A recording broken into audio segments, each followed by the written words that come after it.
চৌকি বিতরণের যে কার্যটি আমাদের মুহসিন হলে সম্পন্ন হয়েছে, সেটি ছিল এমন যে আমরা আমাদের মুহসিন হলের শিক্ষার্থীদের দীর্ঘদিনের দাবির পরিপ্রেক্ষিতে বিশ্ববিদ্যালয় প্রশাসন আমাদের ঘাটতি হিসেবে হাজী মোহাম্মদ মুহসিন হলের শিক্ষার্থীদের আবাসন ঘাটতি হিসেবে ৩০০টি খাট অনুমোদন করেন এবং তারই ফলশ্রুতিতে ১০০টি খাট ইলেকশনের পূর্বেই আমাদের মুহসিন হলে এসে পৌঁছায় এবং যেটি আসলে হলে স্টোর করে রাখা ছিল আর কি। তো আমরা নির্বাচিত হওয়ার পরে আমরা নির্বাচিত প্রতিনিধিবৃন্দ আমাদের যে মিটিং হয়, প্রথম যে হল সংসদের যে মিটিং, সেখানে আমরা এটা দাবি জানাই যে এই যে চৌকিগুলো শিক্ষার্থীদের এটি দ্রুত দেওয়ার দাবি তারা জানিয়েছে এবং এটি যেন দ্রুত দেওয়া হয়। তো যার ফলশ্রুতিতে গত ১৬ তারিখে এটি বিতরণের সিদ্ধান্ত হয় এবং এটি বিতরণ হয় পূর্ব থেকে হওয়ায় শিক্ষকদের কমিটিদের মাধ্যমে। সেখানে আমরা নির্বাচিত প্রতিনিধি আমরা সহযোগিতা করার জন্য ছিলাম এবং একই সাথে শৃঙ্খলা মেইনটেইনের জন্য আমরা সেখানে ছিলাম। তো হল প্রশাসনই মূলত এটি বিতরণ করেছে, আমরা সহযোগিতা করেছি, এটাই মূলত মূল বিষয়। এখানে একটি বিষয় ঘটেছে যে অনেক মিডিয়া এটি না জেনে বা আমার কাছ থেকে না শুনে তারা আসলে বিভিন্ন ধরনের ক্যাপশন ইউজ করেছে। তো এই ক্যাপশনের কারণে এই জনমনে যে একটি বিভ্রান্তি সেটি তৈরি হয়েছে আর কি। এখন আপনারা যে খাটগুলো বন্টন করেছেন, একে কোনো দলীয় কর্মীদেরকে দিয়েছেন না সাধারণ স্টুডেন্টদের মধ্যে আচ্ছা, দিয়েছেন? আপনারা, আমার কাছে মনে হয় যে এই প্রশ্নের উত্তরটি আমার কাছ থেকে না জেনে যারা মানে যে শিক্ষার্থীরা চৌকি পেয়েছে তাদের কাছ থেকে জানলে সবচেয়ে ভালো হয় আর কি। তারপর আপনাদের ক্লারিফিকেশনের জন্য জানিয়ে রাখি, এই খাতটির যে লিস্টটা করেছে এটি প্রশাসনই করেছে, আমরা কোনো লিস্ট করিনি। সো সেই জায়গা থেকে হচ্ছে আমরা জাস্ট বিতরণের সময় সহযোগিতা করেছি। কাকে সিট মানে খাট দিবে বা চৌকি দিবে এটি সম্পূর্ণই প্রশাসনের এখতিয়ার এবং প্রশাসনই এটি বন্টন করেছে। প্রথমেই আপনাদেরকে জানিয়ে রাখি বা আপনারা জানেন যে হাজী মোহাম্মদ মুহসিন হল একটি অতি প্রাচীন হল এবং গত ১০ বছর আগেই আমাদের যে বর্তমান যে বিল্ডিংটি দেখতে পাচ্ছেন আমার পেছনেই, তো এই বিল্ডিংটি আসলে বসবাসের অযোগ্য ঘোষণা করা হয়েছিল। যে কারণে আমরা এবছর শিক্ষার্থীরা দাবি জানিয়েছিলাম যে আমাদের মুহসিন হলে যেন নতুন কোনো অ্যালটমেন্ট দেওয়া না হয়, প্রাণহানি হওয়ার শঙ্কায় বা আশঙ্কায় যাতে এটা না ঘটে সেজন্য। তো হল প্রশাসন সেভাবে চিঠি দিয়েছিল বিশ্ববিদ্যালয় প্রশাসনকে এবং সেটি বিশ্ববিদ্যালয় প্রশাসন আমলে নিয়ে তারা আসলে এই বছর আমাদের মুহসিন হলে কোনো অ্যালটমেন্ট দেয়নি এবং যে কারণে আমাদের নতুন করে কোনো শিক্ষার্থী আমাদের এখানে এই বছর আসেনি। ২৪-২৫ সেশনের যে সকল শিক্ষার্থীরা রয়েছেন, এরই ধারাবাহিকতায় আমাদের শিক্ষার্থী যেহেতু কমেছে এবং যাদের রেজাল্ট শেষ হয়েছে তারা তারা ক্রমান্বয়ে আস্তে আস্তে চলে যাচ্ছেন।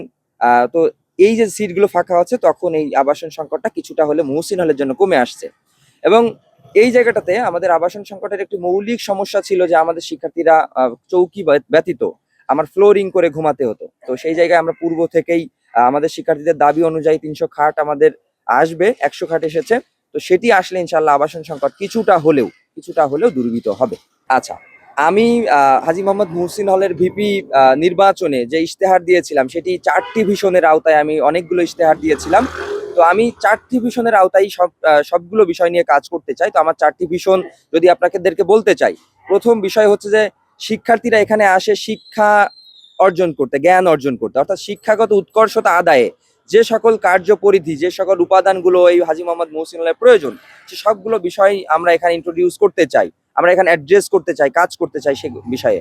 দ্বিতীয় যে বিষয় সেটি হচ্ছে যে শিক্ষার্থীরা এখানে আসে তাদের একটি আবাসন, সেখানে থেকে পড়াশোনা করার জন্য। তো সেই জায়গা থেকে সুস্থ ও মানসম্মত জীবনযাপন করতে যে উপাদানগুলো প্রয়োজন সবগুলো উপাদানই আমরা এখানে আনতে চাই, অ্যাড্রেস করতে চাই।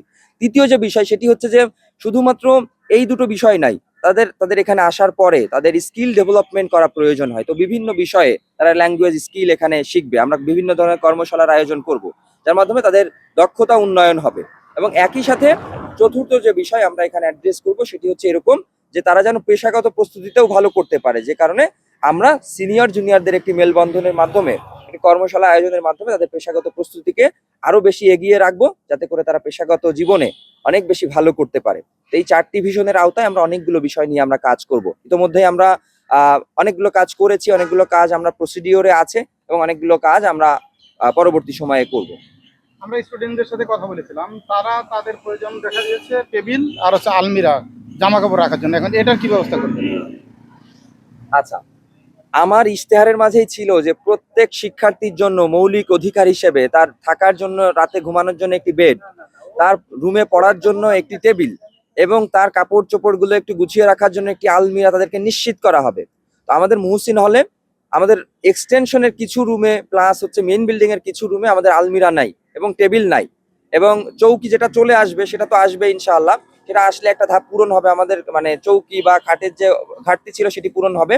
এবং একই সাথে পরবর্তী পর্যায়ে আমরা আমরা অলরেডি আমাদের হল প্রশাসনকে জানিয়েছি যে তারা যেন শিক্ষার্থীদেরকে এই মৌলিক অধিকারগুলো বাস্তবায়ন করেন। আমার হল প্রশাসন যদি না পারেন, আমরা আমাদের হল অ্যালামনাই বৃন্দ রয়েছেন, তাদের মাধ্যমে আমরা এটি বাস্তবায়ন করার সর্বোচ্চ আন্তরিক চেষ্টা জারি রাখবো।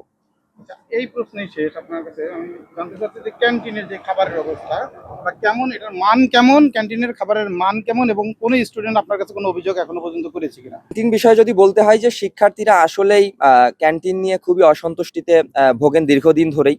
তো আমাদের ইচ্ছা যে আমরা হল প্রশাসনের মাধ্যমে সুন্দর একটি সিস্টেম ডেভেলপ করব, যেটি আসলে বুয়েটে প্রচলিত রয়েছে, যে যেখানে হরেক রকম খাবার পাওয়া যায়, যে একজন শিক্ষার্থী প্রতিদিন একই খাবার আমাদের এখানে খেতে হচ্ছে। তো যদি আমরা ওই সিস্টেমটা এখানে ডেভেলপ করতে পারি, তাহলে শিক্ষার্থীরা বিভিন্ন ধরনের খাবার গ্রহণ করতে পারবে এবং তার মাধ্যমে তাদের যে পুষ্টিহীনতা রয়েছে বা অবসাদ রয়েছে সেটি কেটে উঠবেই বলে আমরা বিশ্বাস রাখছি আর কি। আর একটা হচ্ছে গণরুমের নাকি আপনাদের এখানে কোনো অস্তিত্ব নাই? আপনারা জানেন যে জুলাই গণ অভ্যুত্থানের পরবর্তী সময়েই ক্ষমতাসীন দল যখন হলগুলো ছেড়ে চলে যায়, তো তখন থেকেই আসলে গণরুমটা কার্যত বিলুপ্ত হয়ে যায়। পরবর্তী সময়ে প্রশাসনের মাধ্যমে সিট প্রদান করা হয়েছে, তো যে কারণে গণরুম তখনই বিলুপ্ত হয়েছে। এবং এর পরবর্তী সময়ে আমরা চেষ্টা করছি ওইটাকে আরো বেশি কিভাবে আরো শিক্ষার্থী বান্ধব পরিবেশ করে দেওয়া যায়, সেই জায়গাতে আমরা প্রশাসনে জোর প্রদান করছি, যাতে করে প্রশাসন গণরুম গেস্ট রুমের যে কালচার ছিল সেটি ঠেকিয়ে রাখতে পারে।